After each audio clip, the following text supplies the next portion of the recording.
Boost Mobile is now legit nationwide 5G network. So I have to take a break from all the jokes here for just a second and put my serious voice on, because I would never ever joke about a 5G network that has invested billions in building 5G towers across the country. Not even once. Not even if Mr. Boost Mobile himself asked me to. There's nothing funny about it. Boost Mobile is now legit nationwide 5G network and also provide coverage across 99% of America. Seriously. Visit boostmobile.com or your nearest Boost Mobile store location to learn more. Boost Mobile network, together with our roaming partners, covers 99% of the U.S. population. 5G speed, not available in all areas. And now, hold on. Coming to the stage, Stephen A. Smith. I like he a stripper or something, the way y'all call him. Hey. You see the walk? That's that money walk. What they do, baby? That's Y'all it. hiring? Good to see you. Y'all hiring? Say what? I want to be on first take.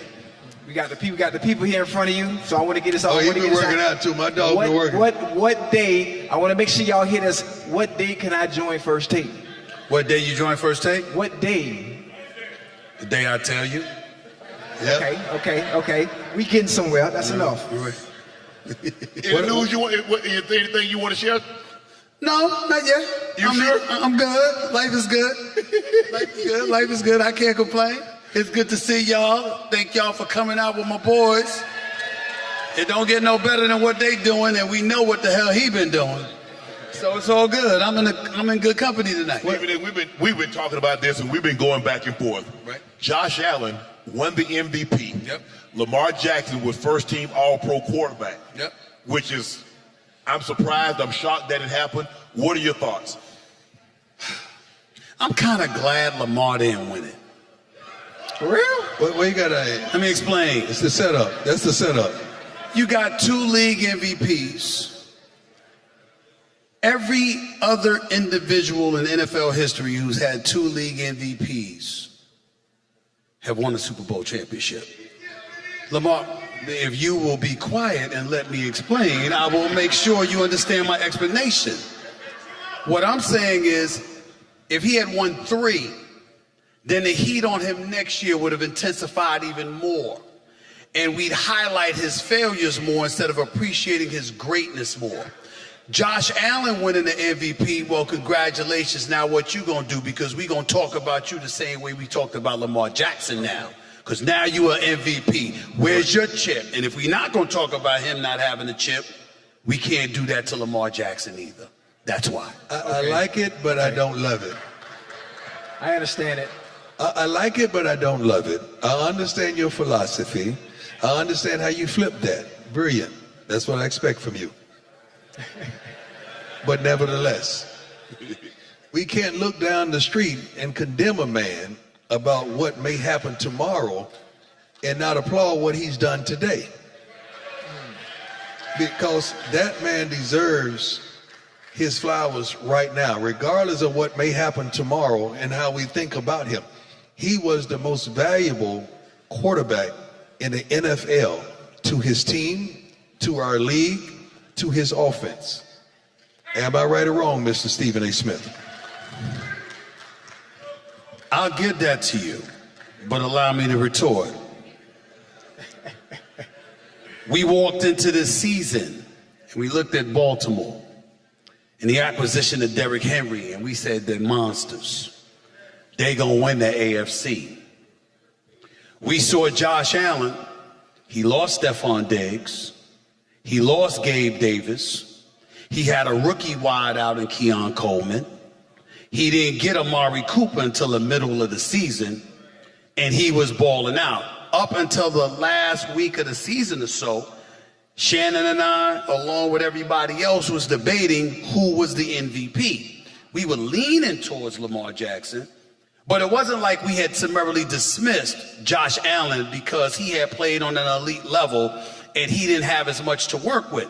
So you're absolutely right with what you're saying.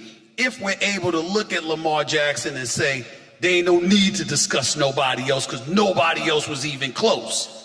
But we know that wasn't the case with Josh Allen because of the personnel that he was working with, the absence of expectations, how he had exceeded expectations. And because of that is why I feel the way that I feel. Looking at this game, Kansas City going for an unprecedented three-peat. You got the Philadelphia Eagles that were here just 3 years ago. This is the second time they're here in 3 years. We know what's at stake. We got Saquon, who had an unbelievable season, offensive player of the year. You got Jalen Hurts, who played unbelievable, had the one turnover, and they ended up losing that ball game. If you had to bet your money, who do you like in this game on Sunday? Well, you don't bet against Patrick Mahomes. You don't bet against Patrick Mahomes. However, if you want to roll the dice and take chances, because there's more money out there to get, if you take a risk, you look at Philly. Philly collectively is the better team. They are. You look at, and then we talk about Saquon Barkley, 2,005 yards rushing. He's been electrifying. But we didn't mention this enough. Do y'all know their offensive line averages 6'6", 328 pounds? Some big boys up there. I mean, these brothers plug holes as wide as Broadway on a Sunday morning. If you can do that against Kansas City's defense, Philadelphia Eagles will win the championship. But I think you got to do that because Patrick Mahomes on the other side. You're going to have to do that in order to win this game. Hold on, he didn't really answer the question, man. If you were a bet man, who are you putting your money on? I would bet on Philly. I would take a chance to bet on Philly. Okay. But I recognize that I'm taking a chance. But I would still bet on Philly. Right. You said Patrick Mahomes several times. I like that. Since I got into this coaching realm, I look at coaches a lot differently. I have a lot more respect for the coaches than what they're doing. Andy Reid is unflappable.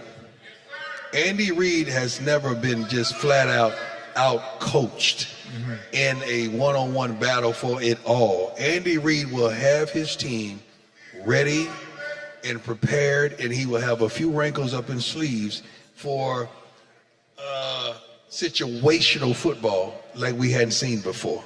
So I know we're talking about Patrick Mahomes, but Andy Reid plays a major role in this whole situation.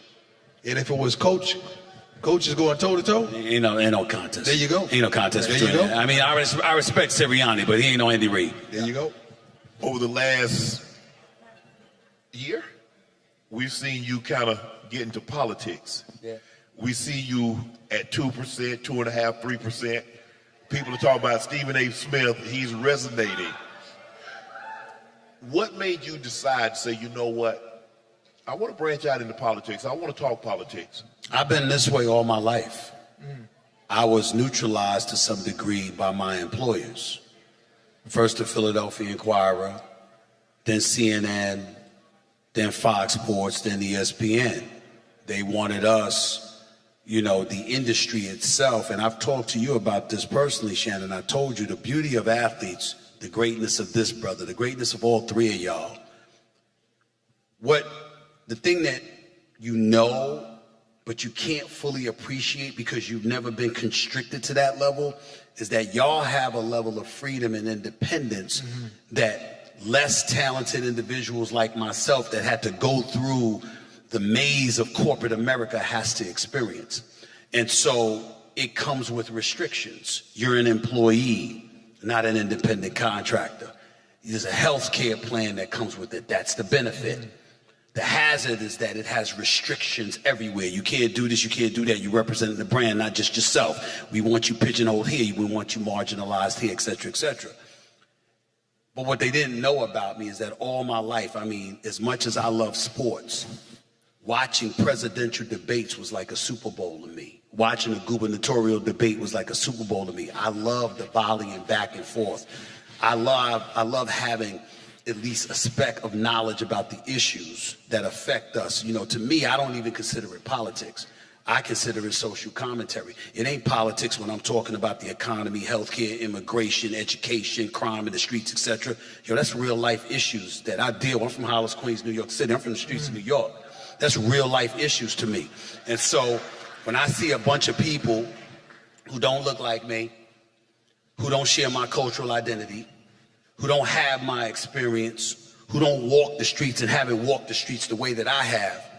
My attitude is you might know the issues, but you don't know the true impact that it has on everyday people. And I'm one of those people. I don't give a damn what kind of success I have. I still roll back to Hollis. Right. I still pull up at a White Castles. I still go in the park in New York City. I am who I am. And so when the opportunity finally presented itself and I was able to branch out, it was courtesy, and this is where all of y'all play a role. Prime was an independent dude, always preached about independence. You came with Club Shay Shay, and then after that, Nightcap. And when y'all came about, and y'all were doing your thing along with others like The Pivot and others, I said, hold on.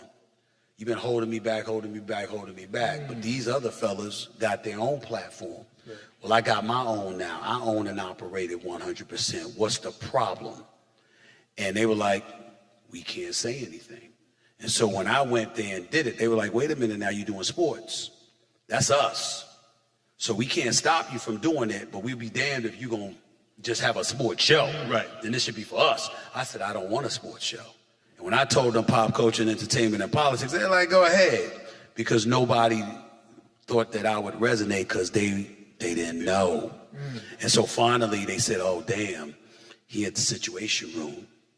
He on Hannity. He on MSNBC with Rachel Maddow or somebody else. He's on Politico. He's on News Nation. What the hell is going on? And all I said in response was, here I come. Right. I told you I was coming, and the goal is to resonate and to make a difference and affect our community and all communities in as much of a positive way as possible, and that's what I'm doing right now. So they saw it. They put me on Bill Maher on HBO, Real Time with Bill Maher. They wanted me, they put me on The View, and they said, oh shit, this brother is real. It's something special going on here. And then everybody started calling, and I'm like, this ain't new. This has always been me. If you think about the conversations we've had off the air, think about the things we talk about, think about the things I've shared with all three of y'all at one point in time or another, and all of y'all have espoused words of wisdom on me, and I'm always appreciative of that. But I'm an independent thinker, and I got my own mind, and I use other people to edify me, to educate me. But when I know the issues, I ain't scared of a damn thing. If I know my facts, I'm gonna roar, and that's what I'm doing. Amen. Proud of you, boss.